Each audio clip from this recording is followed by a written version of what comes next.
Ukraine की राजधानी Kyiv पर कब्जे की जंग अब अपने फाइनल राउंड में पहुंच चुकी है। रूसी सेना ने कीव को 3 तरफ से घेरा हुआ है और कीव से सटे इलाकों में रूस और यूक्रेन की सेना के बीच जबरदस्त जंग छिड़ी है और अब किसी भी वक्त यह लड़ाई कीव के अंदर दाखिल हो सकती है। आज तक की टीमें कीव के बैटल ग्राउंड से लगातार लाइव कवरेज कर रही हैं। पिछले 24 घंटे के दौरान कीव के युद्ध क्षेत्र में क्या क्या हुआ, इस रिपोर्ट में देखिए।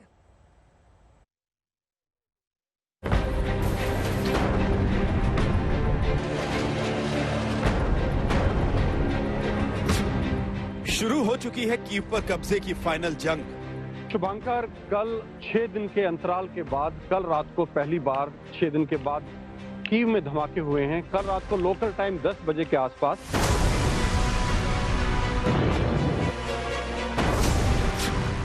कीव से सटे शहरों में रूस का बम, गोला और बारूद। बीती रात जितनी बमबारी की वजह से जितनी आवाजें हमने यहाँ पर सुनी और ये पता नहीं चलता था कि जो गोला है वो कितनी दूरी पर गिर रहा है।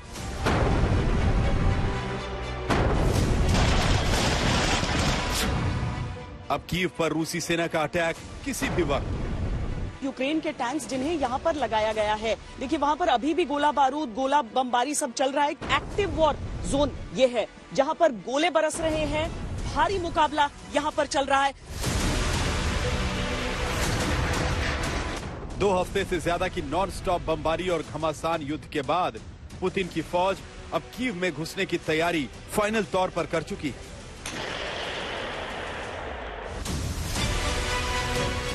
लेकिन उससे पहले अपना रास्ता साफ करने के लिए कीव से सटे शहरों में रूसी सेना के टैंक तबाही मचा रहे हैं।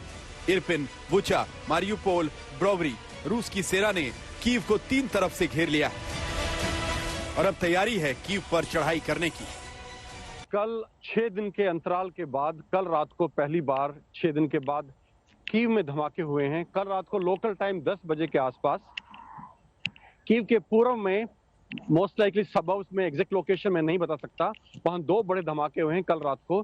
तो ये 6 दिन के बाद ऐसा हुआ है कि यहाँ धमाके हुए हैं और कीव के दोनों तरफ, उत्तर पूर्व की तरफ और उत्तर पश्चिम की तरफ लगातार लड़ाई जारी है। उत्तर पश्चिम में इरपिन में और उत्तर पूर्व में ब्रोवरी की तरफ।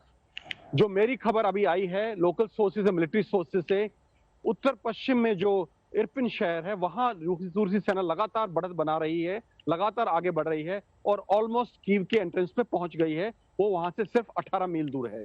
जहां तक पूर्व की बात है, उत्तर पूर्व की, ब्रोवरी की, जहां कल हमने खबर आई थी कि 8 रूसी सैनिक यूक्रेन फौज ने उड़ा दिए हैं, उसके बाद कल रात को वहां घमासान लड़ाई हुई है। कीव पर कब्जे से पहले उत्तर में इरपिन शहर लड़ाई का मैदान बना हुआ है और पूर्व में ब्रोवरी के अंदर रूस और यूक्रेन की सेनाओं के बीच जंग चल रही है। कीव के तीनों तरफ से जहां जंग हो रही है वहां हर तरफ तबाही का आलम है। कहीं रूसी टैंक जल रहे हैं, कहीं इमारतें खंडहरों में तब्दील हो रही है। यूक्रेन की सेना ने कीव में घुसने को बेताब रूसी सेना की नाक में दम कर रखा है। कीव के आसपास के इलाकों में यूक्रेनी सैनिक रूसी हमलों का जबरदस्त जवाब दे रहे हैं। Situation is difficult because you know it's war, and in the war it's always all the time situations is difficult, and but we wait. The Russian it's not so far from us, but we ready, we wait. बीती रात जितनी बमबारी की वजह से जितनी आवाजें हमने यहाँ पर सुनी और ये पता नहीं चलता था कि जो गोला है वो कितनी दूरी पर गिर रहा है, उसके बाद तो मुझे नहीं लगता, क्योंकि आक्रमण कीव तक पहुंच चुका है। अब इतने दिनों तक बात हो रही थी कि क्या कीव की घेराबंदी होगी, क्या होगा। कल तो जिस पूरे इलाके में मैं घूमी हूँ, कीव सबर्ब्स, जो पूर्वी हिस्से में जो कीव का सबर्ब्स का इलाका है, उसके आगे गए हम, ब्रोवरी के इलाके में गए जहां पर एक एक्टिव मोर्चा है जंग का। लेकिन जो कीव सबर्ब्स है, हर तरफ, चाहे आप पूरब में देख लीजिए चाहे पश्चिम में देख लीजिए, वहां पर घरों को जिस तरीके से बमबारी में ध्वस्त किया गया था।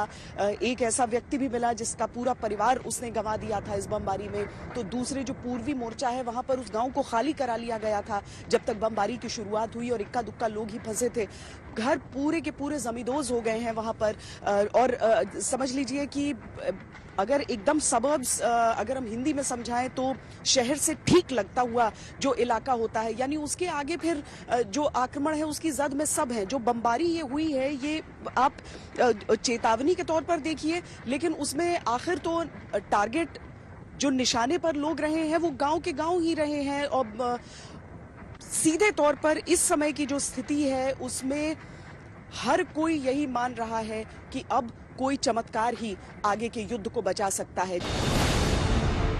यूक्रेन पर रूसी हमले का मेन मोटिव कीव पर कब्जा करना ही था और अब कीव पर फाइनल अटैक के लिए रूसी सेना के 64 किलोमीटर लंबे काफिले ने भी अटैकिंग पोजीशंस ले ली हैं। कीव के आसपास के गांवों में रूसी टैंक खेतों के अंदर फायरिंग पोजीशन में खड़े हैं।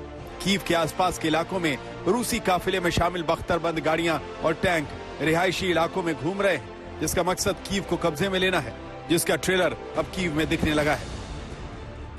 रूस की भारी बमबारी में बेलासरकोव के इस इलाके में, रिहायशी इलाके में भारी तबाही, एक नहीं दो नहीं कई घर यहां पूरी तरह से अब नष्ट हो चुके हैं। जैसे आप इस घर में देखिए, एक के बाद एक कई रॉकेट आए और ये घर ध्वस्त हो गया। लेकिन एक ही घर इस तरह का नहीं है। अगर आप पीछे देखिए तो वहां बच्चों की खेलने की जगह वो पूरी तरह से नष्ट हो गई, वो घर पूरी तरह से ध्वस्त हो गया और इतनी तबाही यहां पर मची है कि अब इस इलाके से लोगों को छोड़कर जाना पड़ा है। ये यूक्रेन की सेना के कुछ अधिकारी और जवान इस समय यहां पर आए हैं बमबारी के बाद ये देखने के लिए कि कितना नुकसान इस इलाके में हुआ है।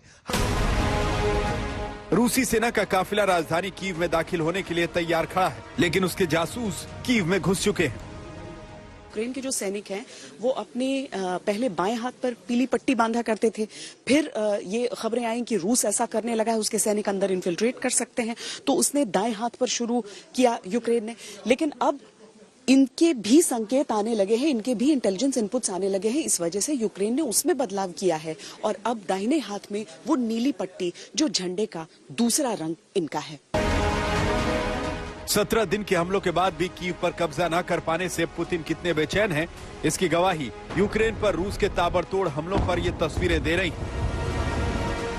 लेकिन ग्राउंड जीरो पर जो हालात अभी बने हुए हैं उससे लगता है कि रूस को कीव में घुसने में अभी थोड़ा और वक्त लगेगा। जब युद्ध होता है तो युद्ध जब प्लानिंग होती है युद्ध की, उसमें लॉजिस्टिक्स जो है, लॉजिस्टिक्स का अर्थ है आपका खाना, पानी, रसद, ईंधन, एम्यूनिशन, स्पेयर पार्ट्स, ये सब जो लॉजिस्टिक्स है इसका आना उतना ही जरूरी है जितना टैंकों का और सैनिकों का आना है। अगर ये लॉजिस्टिक्स नहीं पहुंच सकती तो कोई भी लड़ाई सस्टेन नहीं हो सकती, लड़ाई को आगे बढ़ाया नहीं जा सकता। इसलिए जब तक वो लॉजिस्टिक्स का एरिया क्लियर नहीं करते तब तक कोई भी बड़ा ऑफेंसिव कीव पर संभव नहीं है।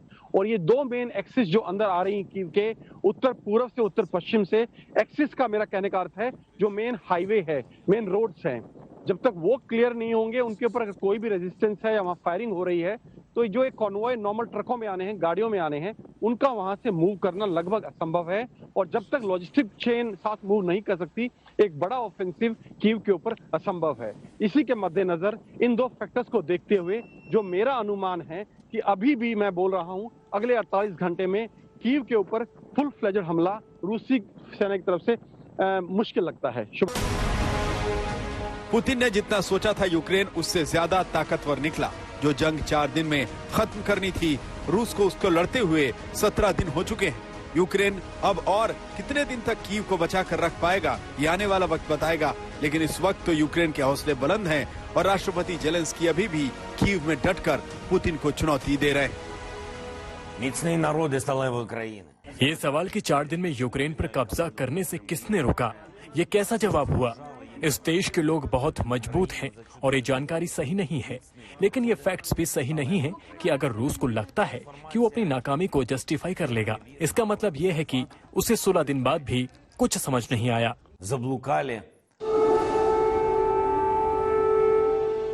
कीव में रह रहकर बजते सायरन ऐलान कर रहे हैं कि अब किसी भी वक्त रूसी सेना कीव में दाखिल हो सकती है, जिन्हें रोकने के लिए यूक्रेनी सेना ने पूरी तैयारी कर रखी है।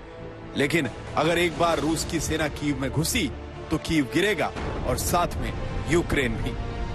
कीव से श्वेता सिंह, राजेश पवार के साथ गौरव सावंत, आज तक।